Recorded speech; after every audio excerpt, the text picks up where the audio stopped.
കൊല്ലം എഴുകോണിൽ രണ്ടിടങ്ങളിലായി രണ്ടുപേരെ കിണറ്റിൽ മരിച്ച നിലയിൽ കണ്ടെത്തി. കൊട്ടാരക്കര പവിത്രേശ്വരം കൈതക്കോട് സ്വദേശി സുജിത് മോൻ, പൊരിക്കൽ സ്വദേശി മണി എന്നിവരാണ് മരിച്ചത്. സുജിത് സുരേന്ദ്രൻ കൊട്ടാരക്കരയിൽ നിന്ന് ചേരുന്നു. അതിന്റെ കൂടുതൽ വിവരങ്ങളുമായി. സുജിത്ത്, ഒരു അസാധാരണമായ സംഭവമാണ്. ഈ രണ്ട് സംഭവങ്ങളും രണ്ടിടങ്ങളിലാണ്. ഇതിൽ തമ്മിൽ എന്തെങ്കിലും ബന്ധമുണ്ടോ, അല്ല ഇത് രണ്ടും ഒറ്റപ്പെട്ട വെവ്വേറെ സംഭവങ്ങളാണോ?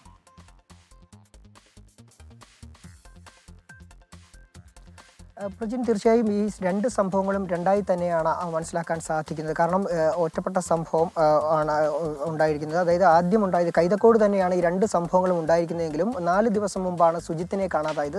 4 ദിവസങ്ങൾക്ക് ശേഷം വീട്ടിന് സമീപമുള്ള കുടുംബ വീടിന് സമീപമുള്ള കിണറ്റിൽ നിന്നുമാണ് ഈ സുജിത്തിന്റെ മൃതദേഹം ലഭിച്ചത്. ഇദ്ദേഹം ഡിപ്രഷൻ ബാധിച്ചിരുന്ന ആളായിരുന്നു എന്നാണ് ബന്ധുക്കൾ പറയുന്നത്. എന്നാൽ 16 ദിവസം മുമ്പാണ് ഇപ്പോൾ മൃതദേഹം ലഭിച്ചിരിക്കുന്ന മണിയെ കാണാതായത്. അതിനെ തുടർന്ന് ഈ വീട്ടുകാരുടെ പരാതിയിൽ എഴുകോൺ പോലീസ് കേസ് രജിസ്റ്റർ ചെയ്ത് അന്വേഷണം നടത്തി വരികയായിരുന്നു. അതിനിടയിൽ ഇന്ന് രാവിലെ സമീപത്തെ പാറക്കുളത്തിലടക്കം അന്വേഷണം നടത്തിയിരുന്നു. എന്നാൽ അവിടെ നിന്നൊന്നും കണ്ടെത്താൻ സാധിച്ചില്ല. അതിനിടയിലാണ് ഇന്ന് ഉച്ചയ്ക്ക് 3 മണിയോടുകൂടി ഇദ്ദേഹം താമസിക്കുന്ന വാടക വീടിന് തൊട്ടടുത്തായി ഒരു പൊട്ടക്കിണറ്റിൽ, ആളൊഴിഞ്ഞ പറമ്പിലെ പൊട്ടക്കിണറ്റിലായി ഒരു മൃതദേഹം കാണപ്പെട്ടത്. ഇപ്പോൾ അദ്ദേഹത്തിൻ്റെ ബന്ധുക്കളൊക്കെ തന്നെ എത്തി ഈ മൃതദേഹം മണിയുടെ തന്നെയാണെന്ന് സ്ഥിരീകരിക്കുകയും ചെയ്തിട്ടുണ്ട്.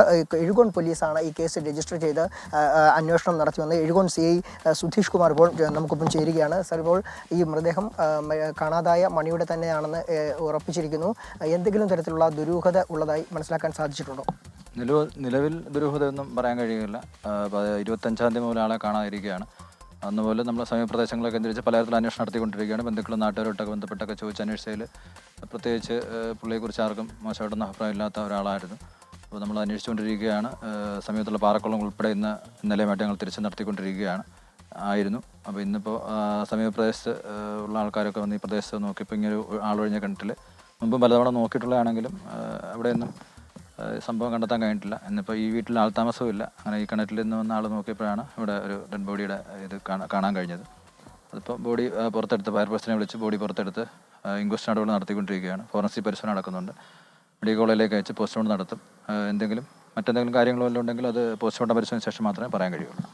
അതാണ് പ്രജിൻ, ഇപ്പോൾ ഇദ്ദേഹത്തിന്റെ മരണത്തിൽ പോലീസ് ദുരൂഹത എന്തെങ്കിലും ഉള്ളതായി പറയുന്നില്ല എങ്കിലും അന്വേഷണം ഊർജിതമായി നടത്തും. കാരണം ചില ദുരൂഹതകളൊക്കെ തന്നെ ബന്ധുക്കളും അതുപോലെ തന്നെ നാട്ടുകാരും ഒക്കെ തന്നെ ആരോപിക്കുന്നത്. കാരണം അദ്ദേഹത്തിന് ഈ ഒരു സ്ഥലത്തേക്ക് വരേണ്ട ഒരു സാഹചര്യമില്ല. മാത്രമല്ല ഇദ്ദേഹത്തിന് പലിശയ്ക്ക് പണം നൽകുന്ന ഒരു ഇടപാടായിരുന്നു. അതിലൂടെയുള്ള വരുമാനമായിരുന്നു അദ്ദേഹത്തിന്റെ പ്രധാന വരുമാന സ്രോതസ്. അപ്പോൾ ഇതുമായി ബന്ധപ്പെട്ടുള്ള എന്തെങ്കിലും തർക്കങ്ങളുണ്ടോ എന്നൊക്കെ തന്നെ പോലീസും ബന്ധുക്കളും ഒക്കെ തന്നെ അന്വേഷിച്ചു വരികയാണ്. ഏതായാലും ദുരൂഹത പാടെ തള്ളിക്കളയാൻ കഴിയാത്ത ഒരു സാഹചര്യമാണ് നിലവിലുള്ളത്. പ്രജിൻ.